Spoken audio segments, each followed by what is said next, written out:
జై గురుదత్త. ముందుగా అందరికీ కూడా అంబేద్కర్ గారి 134వ జన్మదిన శుభాకాంక్షలు. మీ అందరికీ తెలుసు, అంబేద్కర్ గారి గురించి నేను ప్రత్యేకంగా చెప్పాల్సిన అవసరం లేదు.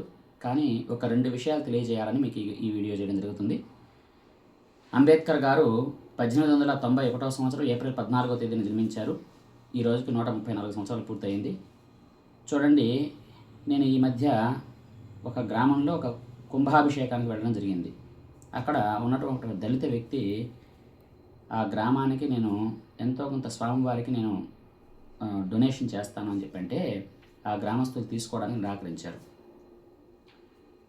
కాబట్టి ఇప్పుడు అది 2025వ సంవత్సరంలో మరి ఇప్పుడే ఇంత కుల వివక్ష అనేది ఉంటే 1891వ సంవత్సరంలో ఇంకెంత వివక్ష ఉండాలో ఒక్కసారి ఆలోచించండి. అలాంటి రోజుల్లో ఆయన మన భారతదేశంలోనే అత్యున్నతమైనది. ఈరోజు కూడా మనం ఆ రాజ్యాంగాన్ని మనం అమలు చేస్తున్నామని చెప్పుకుంటున్నట్టు రాజ్యాంగం రాసేటటువంటి గొప్ప అవకాశాన్ని పొందారు అంటే ఆయన ఎన్ని రకాలైనటువంటి అవమానాలు ఎదుర్కొని ఉండాలి, ఎన్ని రకాలైనటువంటి వివక్షను ఎదుర్కొని ఉండాలో మనం ఆలోచించాలి.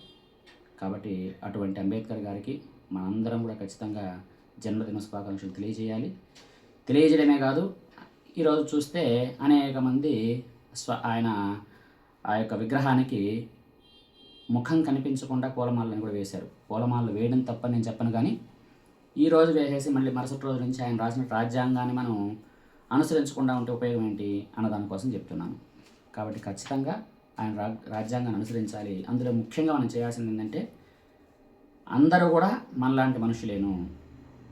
వాళ్ళ ఎదుటి వాళ్ళు కూర్చోకుండా వాళ్ళు నిలబెట్టి మనం కూర్చొని మాట్లాడడం, కొన్ని రకాలైనటువంటి వివక్షను చూపడం మనందరం కూడా మానుకోవాలి.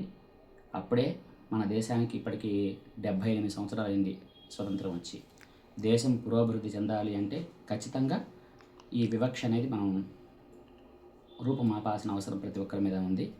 అందుకే మన క్యాప్షన్లో కూడా ఏముంటుందంటే దైవభక్తి కన్నా దేశభక్తి మిన్న అని ఉంటుంది. కాబట్టి అందరూ కూడా దీన్ని అనుసరిస్తారని ఆచరిస్తారని ఆశిస్తూ జై హింద్, జై భారత్.